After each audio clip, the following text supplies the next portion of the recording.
پٹارو میں 10ویں کے بورڈ کے امتحان ہو رہے تھے۔ 9ویں میں میں نے پہلی پوزیشن حاصل کی تھی۔ اسلامیات کا پیپر تھا، اس میں 20 نمبر کا فل ان دا بلینک کا سوال آیا۔ سارا پیپر میں نے اچھا کیا، لیکن اس میں 2 نمبر کے سوال کا جواب مجھے نہیں آتا تھا۔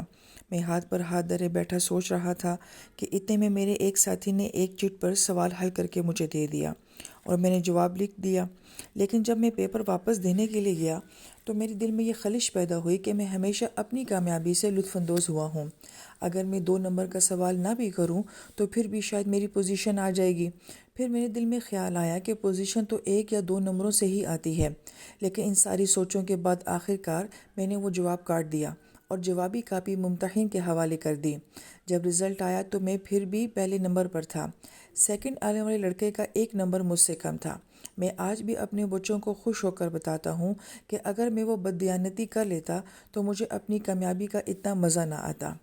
زیادہ پڑھنے والے بچے تھوڑے سے خود غرض ہوتے ہیں۔ پوزیشن لینے والے بچے اگر خود غرض نہ ہوں تو وہ اتنی بڑی کامیابی حاصل نہیں کر سکتے۔ میں بھی اپنے نوٹس کسی کو نہیں دیا کرتا تھا۔ پوزیشن کے لیے میرا مقابلہ نجم سے ہوا کرتا تھا۔ نجم گھوڑا گھلی سے ٹرانسفر ہو کر پٹارو آیا تھا اور بہت ذہین طالب علم تھا۔ امتحانوں کے دنوں میں جب لائٹ آف کی پابندی ختم ہوئی تو ہم رات دیر تک پڑھا کرتے۔ نجم کی نظر کتاب کی بجائے میری کھڑکی سے نظر آنے والی روشنی پر ہوتی تھی۔ جلتی لائٹ کا مطلب ہوتا تھا کہ میں پڑھ رہا ہوں، چنانچہ جتنی دیر میرے کمرے کی لائٹ جلتی رہتی نجم بھی پڑھتا رہتا۔ بعض اوقات اس سے تنگ کرنے کے لیے میں پڑھنے کے بعد آنکھوں پر تکیہ رکھ کر اور لائٹ جلتی چھوڑ کر سو جاتا اور وہ بیچارہ ساری رات پڑھتا رہتا۔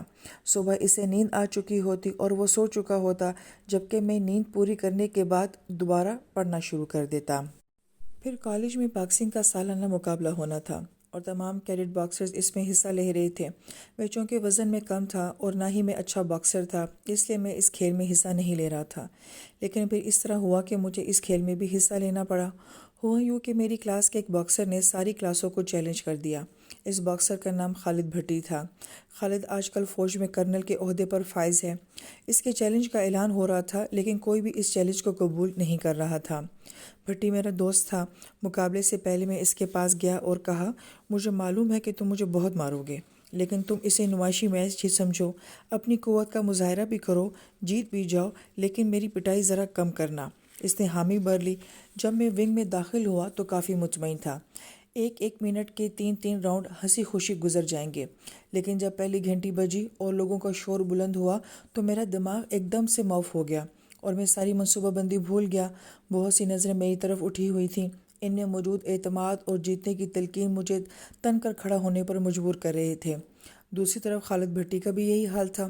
وہ ایک خونخوار اور ظالم شخص کی طرح میرے سامنے کھڑا تھا۔ وہ مجھے یوں دیکھ رہا تھا جیسے کہ میں اس کا ازل کا دشمن ہوں۔ اس نے ہر لحاظ بالائے طاق رکھ کر مجھے پیٹنا شروع کر دیا۔ اتنے سارے لوگوں کے سامنے پٹنا اور ہوٹنگ برداشت کرنا کتنا مشکل تھا۔ قدرتی طور پر میں نے بھی آگے سے مزاحمت شروع کر دی۔ میں پٹ رہا تھا لیکن مقابلہ کرنے کی پوری کوشش کر رہا تھا۔ پہلے راؤنڈ میں کئی دفعہ گرا۔ خالد بھٹی کی ضرب جسم کے جس حصے پر پڑتی وہاں جلن سی ہونے لگتی، اس لیے جب میں زمین پر گرتا تو میرا دل کرتا کہ لیٹا رہوں۔ لیٹنے سے کتنا آرام مل رہا تھا اور اٹھنا کتنا مشکل تھا۔ ٹانگیں جسم کا بوجھ سہارنے سے قاصر تھیں، لیکن میں کیسے لیٹا رہ سکتا تھا؟ اپنی طرف اٹھتی ہوئی نظروں کو میں کیسے مایوس لٹاتا؟ وہ 1 منٹ کا راؤنڈ اتنا لمبا ہو گیا تھا کہ ایسا لگتا تھا کہ وہ کبھی ختم نہیں ہوگا۔ اس 1 منٹ کے اختتام تک میری ناک کی ہڈی ٹوٹ چکی تھی، جس کا نشان آج بھی میرے ناک پر ہے۔ ججوں نے مقابلہ ختم کرنے کو کہا، لیکن میں بضد تھا کہ میں تینوں راؤنڈ کھیلوں گا۔ دوسرے راؤنڈ میں بھی میں پٹتا رہا اور گرتا رہا، لیکن تیسرے راؤنڈ میں نے بھی بھٹی کو کچھ ضربیں لگائیں۔ آخر ججوں نے بھٹی کو کامیاب قرار دے دیا، لیکن اس کے ساتھ انہوں نے میرا ہاتھ بھی کھڑا کیا اور مجھے بیسٹ لوزر قرار دیا۔ فوج میں بیسٹ لوزر کا خطاب ایک لحاظ سے چیمپئن کے خطاب سے بھی زیادہ قابل تعریف سمجھا جاتا ہے۔ باکسنگ کے کھلاڑی یہ بات جانتے ہیں کہ کسی بھی کھیل میں حصہ لینا اور پھر میدان چھوڑ کر نہ بھاگنا بہت بڑی بات ہوتی ہے۔ اس کے بعد میں بھٹی سے بھی کہیں زیادہ مشہور ہو گیا اور یوں میرے اعصاب کی مضبوطی کے چرچے عام ہو گئے۔ یہ لڑکا کتنا سخت جان ہے، اتنی مار کھانے کے بعد بھی کھڑا رہا۔ مجھے کیا پتا تھا کہ اس تبصرے نے آنے والی زندگی میں بہت اہم کردار ادا کرنا ہے۔ پٹارو سے 30-40 میل دور پہاڑی بکرے کا شکار بھی کیا جاتا تھا، جہاں جانے کے لیے ہم جیپ کا استعمال کیا کرتے تھے۔ میں کئی مرتبہ شکار پر گیا، لیکن پہاڑی بکرے کو مارنے کی حسرت ہی رہی۔ ایک تو وہ تلاش کے باوجود کبھی نظر ہی نہیں آیا، اور دوسرا شکار پر جانے کا بنیادی مقصد ایڈونچر ہوتا تھا، نہ کہ شکار۔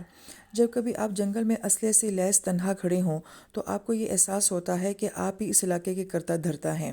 اس قسم کے خیالات عام طور پر اس عمر میں ضرور آتے ہیں، اور خاص طور پر اگر آپ کسی لمبے سفر پر ہوں اور آس پاس خاموشی ہو تو انسان خود سے باتیں کرنے لگتا ہے۔ آئیے میں آپ کو بتاتا ہوں کہ انسان ایسا کیوں کرتا ہے۔ انسانی دماغ کے دو حصے ہیں، ایک لیفٹ برین اور ایک دوسرا رائٹ برین۔ ہمارا لیفٹ برین انسانی شخصیت کی ان خصوصیات کا ذمہ دار ہے جس میں سوچنا، سمجھنا، حساب کتاب کرنا، فیصلہ کرنا، یعنی نپی تولی اور سائنسی باتیں دماغ کا بایاں حصہ کرتا ہے، جبکہ دماغ کا دایاں حصہ انسان کی ان صفات کو کنٹرول کرتا ہے جن میں محبت، تصورات، موسیقی، شاعری اور تخلیقی عوامل شامل ہیں۔ دن میں کئی مرتبہ آپ لیفٹ برین کو اور کبھی رائٹ برین کو موقع کی مناسبت سے کم یا زیادہ استعمال کرتے ہیں، لیکن کچھ لوگ دونوں حصوں میں سے ایک حصے کو زیادہ استعمال کرتے ہیں۔